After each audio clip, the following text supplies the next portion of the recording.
En cuanto a funcionalidad, bueno, pues aquí viene una tabla resumen de las distintas funcionalidades de cada uno de las pantallas táctiles y del home server. Y bueno, pues simplemente sin entrar en detalle de cada una de las cosas, quizá me pueda centrar un pelín en las diferencias. Y es que, por ejemplo, pues en el caso de home server, que no tiene display, pues no hay imágenes de fondo para zonas ni modo ahorro. Luego veremos qué significan estas cosas. Tiene más entradas, 8, configurables de esta forma, en lugar de una única entrada analógica de las pantallas táctiles. Y luego, pues, ver que tanto la funcionalidad de videoportería y de cámaras IP, pues solamente está disponible para los modelos de 7 y de 10 pulgadas, que son los de HC2 y HC2L. Y ahora vamos a entrar un poco pues, a ver eso que hemos comentado antes de cuál era esa estructura que tiene que pensar el integrador de cómo configurar su proyecto sin, entre comillas, preocuparse de la parte de interfaz de usuario. Esa estructura de navegación que se utiliza en el software de configuración, lo que se pretende es organizar los distintos dispositivos de una instalación en zonas, páginas y componentes. De forma que una zona pues, puede representar, por ejemplo, una instancia de una instalación.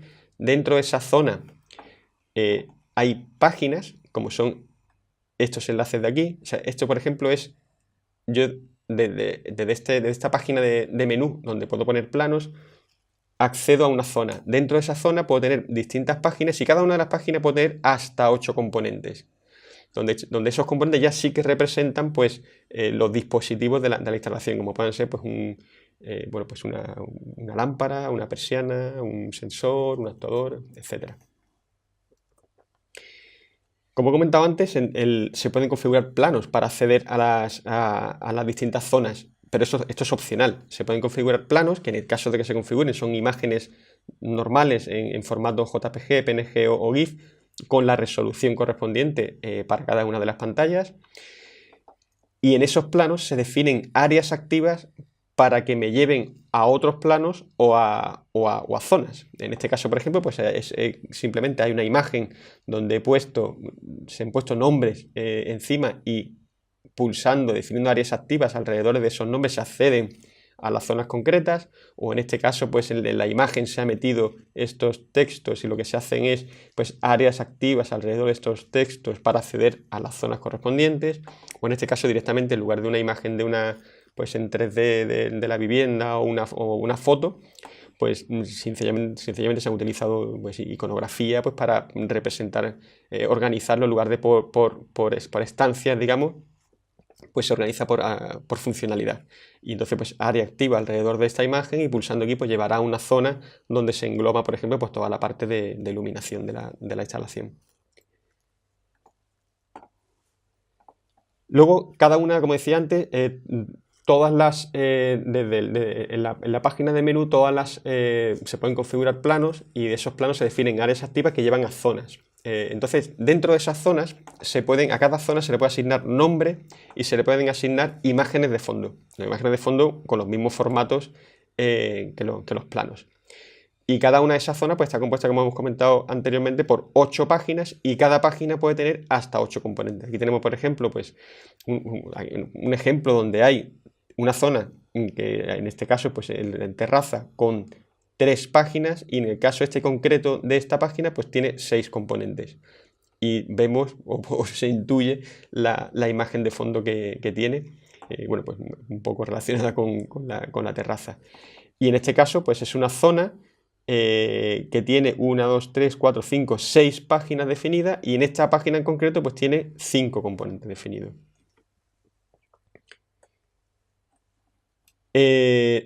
Las zonas, páginas y componentes se construyen, se especifican en el proyecto, no existen, digamos, por defecto en el equipo, pero hay una página que siempre existe, que es la página de inicio, que es esta página que aparece justo al arrancar el sistema, donde se muestra la fecha y la hora y además se puede mostrar una imagen por defecto si se configura, o bueno, pues simplemente el logotipo de la marca del producto en el caso de que no se configura ninguna página. Luego más adelante veremos para qué es realmente necesario esta página de inicio. Luego está la página de selección de zona, que ya la hemos mencionado antes, que es bueno, pues una página por decirlo de alguna forma, de menú, desde la que se accede a todas las zonas definidas en la instalación.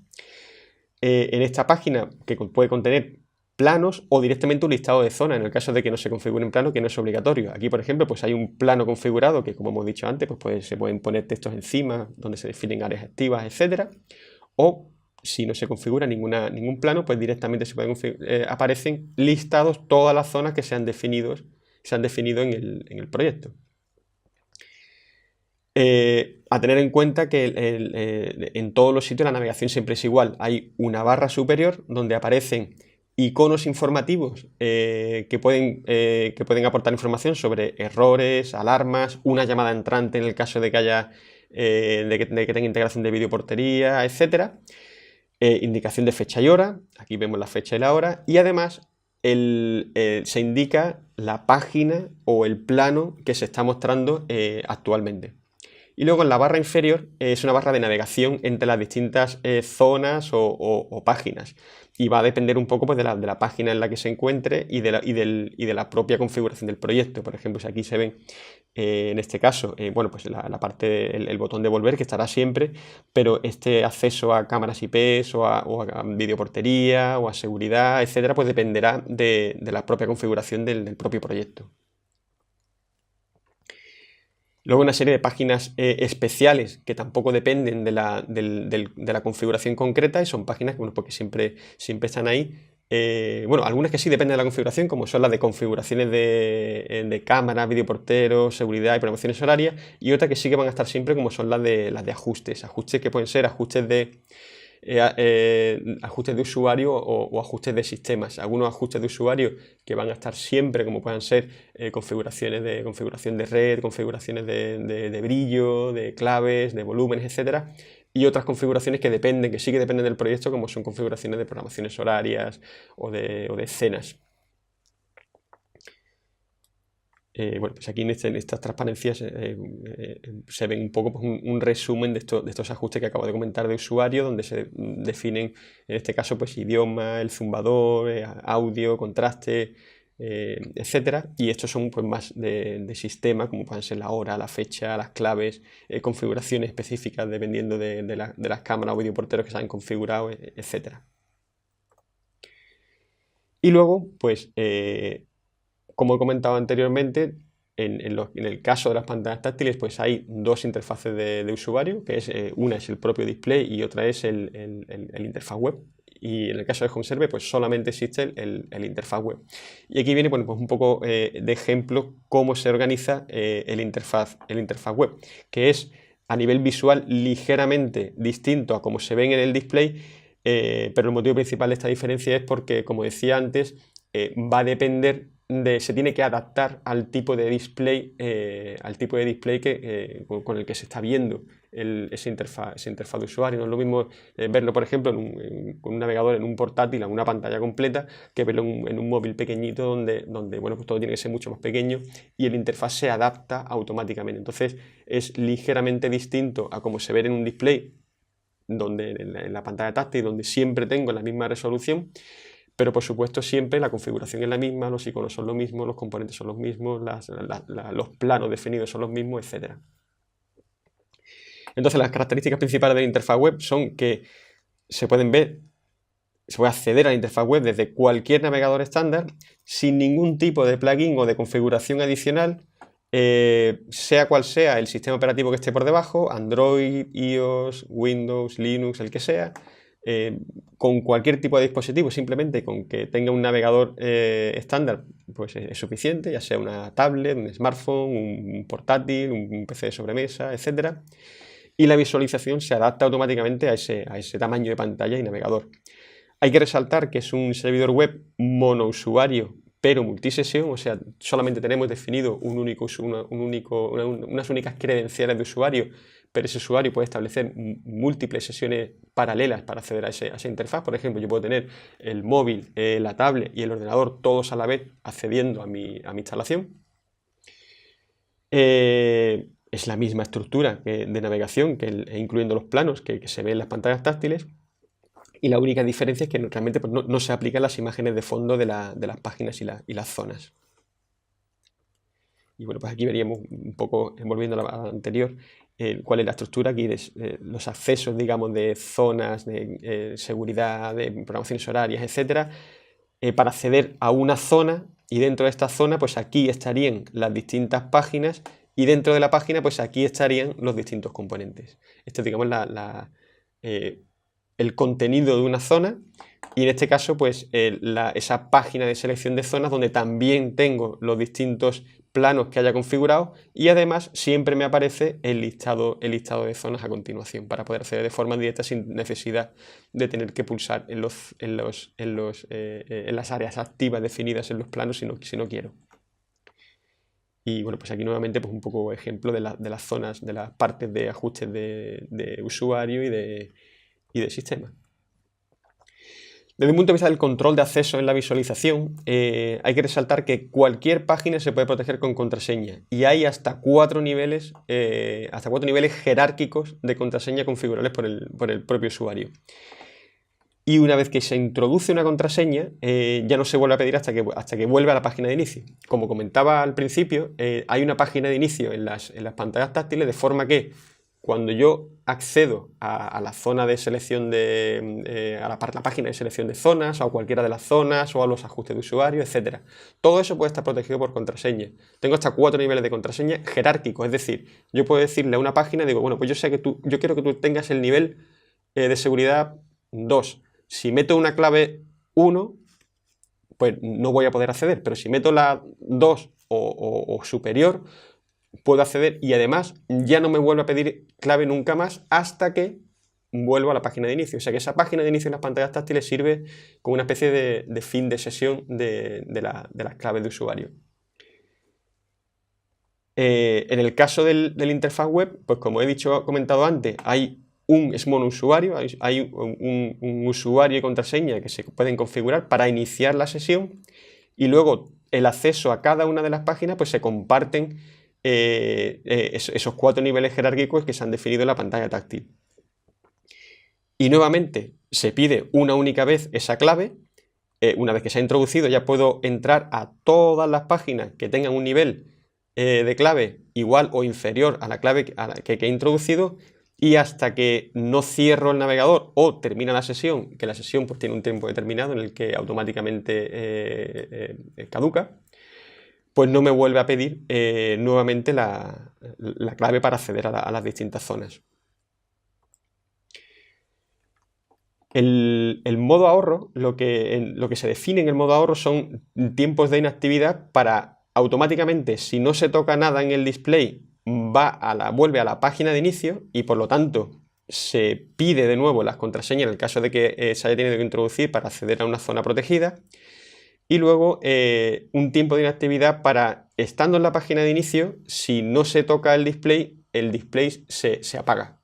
Y lo que conseguimos con esto es, por un lado, un ahorro energético desde el punto de vista de que, bueno, pues evidentemente estamos consumiendo menos porque el display está apagado, pero también lo que estamos haciendo es alargar la vida del propio display, porque lo estamos apagando. Entonces, en el caso de que, bueno, pues si en una instalación no hay nadie y solamente se quiere tener el display encendido cuando realmente estoy operando con él, pues hombre, lo lógico es que el display esté apagado y esté consumiendo menos energía apagado, y además esté ahorrando su propio tiempo, esté alargando su propio tiempo de vida. Estos tiempos, por supuesto, se pueden desactivar, y entonces en tal caso ni la pantalla, si yo voy a una zona y meto una clave, si desactivo esos tiempos, pues nunca irá de forma automática a la página de inicio, y nunca desde la página de inicio se apagará el display. Pero no es recomendable, pues por estos 2 motivos que he comentado, porque si he metido una clave, lo normal es que luego pues vuelva a la página de inicio para que otra persona no venga y tenga ya ese acceso garantizado, y para el tema de apagar el display por el motivo del ahorro energético y alargar la vida del propio display. Y luego tenemos los gestos táctiles, que lo que hacen es permitir acciones directas desde las acciones directas rápidas, desde la página de inicio o incluso con el display apagado en modo ahorro. Por ejemplo, con un simple gesto sobre el display en horizontal, izquierda-derecha o derecha-izquierda o de abajo arriba, arriba-abajo, puedo tener distintas acciones que pueden ejecutar escenas de entrada, escenas de salida, apagados o encendidos generales, etcétera, etcétera. Importante saber que se configuran 4 gestos de forma independiente y que, como decía antes, se pueden ejecutar incluso con el display apagado. Es decir, si yo, por ejemplo, tengo instalada la pantalla táctil pues en la entrada de la vivienda, pues yo nada más llegar a casa tengo el display apagado en modo ahorro, pero yo puedo hacer un gesto y con ese gesto ejecutar, por ejemplo, una acción pues de llegada. O justo lo contrario, cuando voy a salir de casa no tengo que ir a la selección de zonas, voy a la zona de ajustes generales o de escenas generales y ahí decir escena de salida. No, simplemente hago gesto, hay una notificación sonora, un bip de que esa escena se está ejecutando y se ejecuta, por ejemplo, pues una escena de salir de casa. Desde el punto de vista de qué idiomas se pueden utilizar en el proyecto, bueno, pues se pueden configurar textos en el software de configuración para los nombres de página, para los componentes, para todos los estados y opciones de cada uno de los componentes. Y todos esos textos se pueden configurar bueno, pues soporte. Hay soporte único por lo que se puede utilizar pues, caracteres chinos, rusos, hebreos, árabes, etc. Y luego están los textos de sistema, que son textos específicos que no se configuran en el software de configuración, en el proyecto, no dependen del proyecto. Y en estos textos sí que hay una serie de idiomas predefinidos que son bueno, pues, español, inglés, alemán, francés, portugués y catalán. Y luego pues, se dispone de un conjunto de más de 200 iconos pues para utilizar tanto para el acceso a las páginas como para los componentes. Aquí hay un pequeño resumen del tipo de iconos que están disponibles para estas páginas y componentes.